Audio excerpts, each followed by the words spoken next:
Assalamualaikum warahmatullahi wabarakatuh. Balik barengan sama gue Taufik Nobo. Kalau gue perhatiin beberapa tren video terakhir, pujian demi pujian itu terus keluar untuk Samsung Galaxy A33 5G.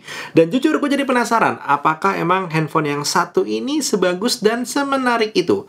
Yuk kita coba jawab, apakah Samsung Galaxy A33 5G sebagus yang orang-orang omongin? Sebelumnya kenalin dulu, nama gue Taufik Nobo. Halo, dan emang gue biasa seliweran di dunia internet itu ngebahas tentang teknologi, lifestyle tech, dan juga tech thoughts. Jadi, if you're into that kind of video, please do consider klik tombol subscribe dan juga nyalakan notifikasi untuk semua aktivitas dari channel ini. Disclaimer dulu, kalau Samsung Galaxy A33 yang gue pegang saat ini, itu emang dikasih sama Samsung untuk gue coba, gue pakai, dan kemudian gue bikin videonya. And yes, gue dan Samsung banyak ngobrol tentang Samsung Galaxy A33 5G ini untuk bisa mendeliver video yang akan lo tonton saat ini. Samsung Galaxy A33 5G ini sendiri resmi masuk ke Indonesia di tanggal 31 Maret, dan pas gue lihat presentasi plus hands-on device-nya pertama kali, feeling bahwa handphone ini bakal menuai banyak pujian itu emang udah bisa dirasakan. Coba nih, bayangin.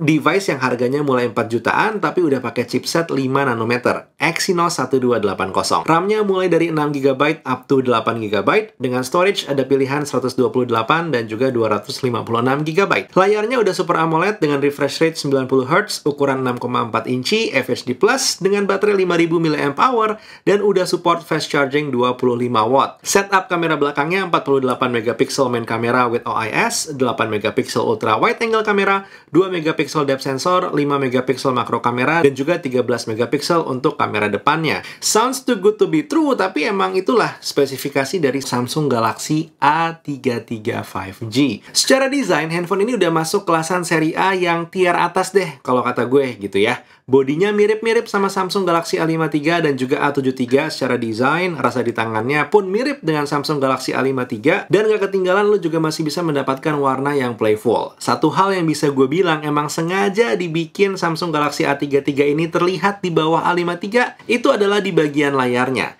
di mana dia masih menggunakan desain Infinity U atau drop notch. Dan di bagian dagunya emang terasa ini masih lebih tebal dibandingkan dengan bezel kiri kanan dan juga atasnya. Salah satu impact yang bisa kita dapatkan dengan pengorbanan sedikit di bagian layar untuk Samsung Galaxy A33 5G ini adalah harga. Mulai dari Rp4.699.000 untuk varian yang eksklusif online, yaitu varian 6128. Dan itu adalah varian yang kita gunakan untuk video kali ini. Kalau kita coba tes benchmark, gue bisa dapetin skor 412 ribuan pakai Antutu 9. Dan dengan Geekbench 5, gue bisa dapetin angka 732 single core dan 1847 multi-core score. Dan ini masih menggunakan software terupdate untuk bulan April, yang dimana itu adalah software bawaan pabrik di saat gue melakukan tes benchmark tadi. Dengan angka benchmark tadi, kalau gue coba main Call of Duty Mobile, kita bisa mendapatkan experience yang aman-aman aja. Dan pas gue coba ukur FPS-nya, ya emang benar jatuhnya stabil.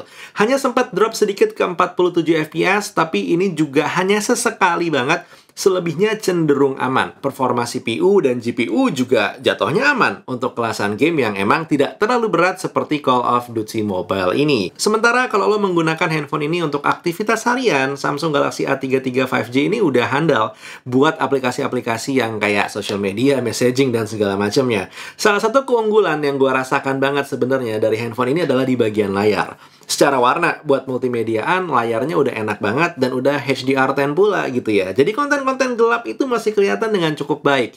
Dan nggak ketinggalan, untuk speakernya pun juga udah oke. Benar, suaranya bukan yang paling ngebass, but it's more than enough untuk penggunaan sehari-hari. Oh iya, hampir kelewatan sedikit soal masalah performance untuk aktivitas sehari-hari. Satu hal yang gue rasakan adalah dengan RAM 6GB plus RAM plus 4GB yang udah gue pakai di Samsung Galaxy A33 5G, emang untuk multitasking, kayak split screen, terus juga ada floating screen, somehow itu terasa agak kurang garang performanya gitu ya. Tapi setelah gue ganti settingan RAM Plus-nya ke 6GB, gue bisa bilang things got better. Satu hal yang mungkin bisa menjadi catatan emang kalau lo pengen beli Samsung Galaxy A33 5G, sepertinya perpaduan RAM 8GB dan juga storage 128GB itu adalah sweet spot untuk handphone yang satu ini. Untuk performa baterai, Samsung Galaxy A33 ini juga udah asik. Gue bisa dapetin standby time lebih dari 4 hari dengan screen on time hampir 6 jam. Plus, masih ada sisa baterai 31% pula gitu. Jadi udah oke banget buat dipakai hari-hari ya. Sementara untuk ngecharge-nya emang gue perlu waktu lebih dari 1 jam untuk mengisi daya dari 0 ke 100%. A bit slower dibandingkan dengan Samsung Galaxy A53 5G.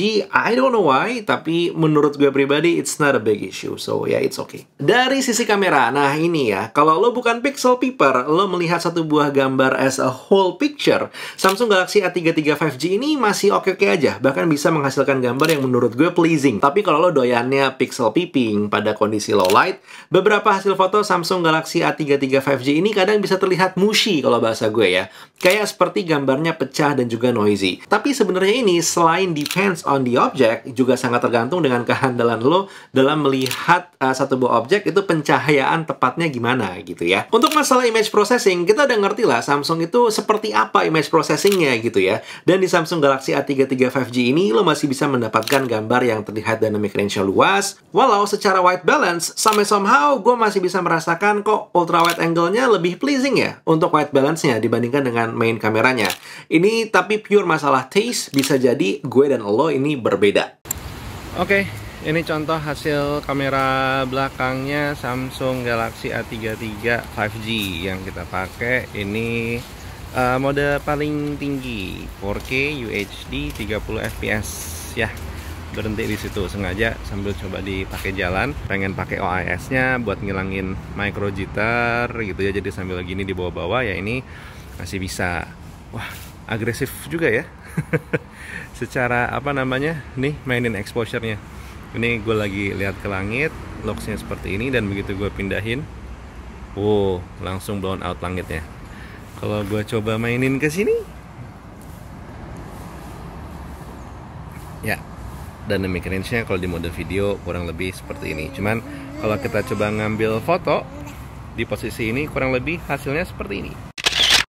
Sementara yang ini pakai mode Ultra Steady. Ultra Steady itu berarti dia main di ultra wide angle kamera, dan mode perekamannya hanya FHD 30 fps mentok. 60-nya juga nggak bisa main. Tentu lebih stabil ya.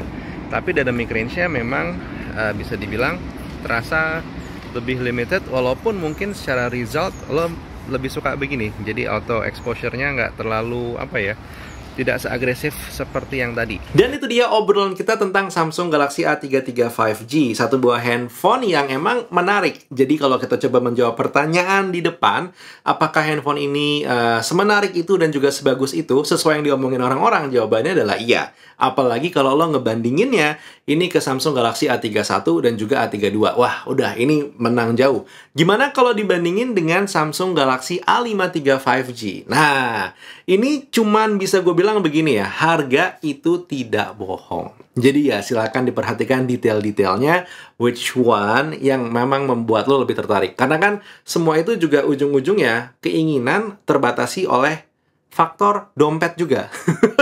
By the way, I do think that was the video for today. Yang pasti kalau emang misalnya pengen beli Samsung Galaxy A33 5G, it's easily recommended. Apalagi untuk lo yang pengen nyari handphone harus Samsung di harga 4 jutaan, atau bahkan 5 jutaan buat yang pengen dapetin varian 8256. This is one of the better choice untuk Samsung A series di tahun 2022.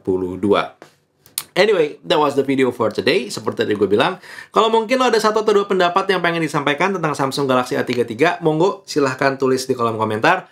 Gue tunggu, dan buat sekarang, Taufik Nobo undur diri. Assalamualaikum warahmatullahi wabarakatuh. Skadush.